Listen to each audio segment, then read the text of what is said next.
সবাইকে স্বাগত।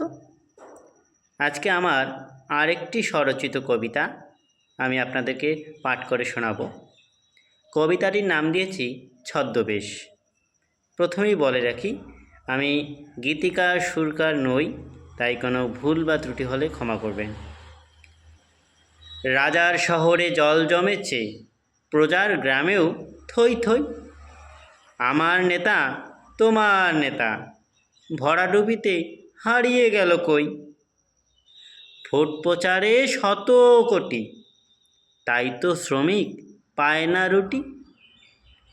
ধর্মের নামে ভটুক নেতার শুধুই স্বার্থ কথা, কর্মের নামে পেটুক নেতার শুধুই ব্যর্থতা। নামের আগে সমাজ সেবক, গলায় উত্তরীয়, যোগ্য কি তুমি, উত্তর তুমিই দিও। সবাইকে ধন্যবাদ।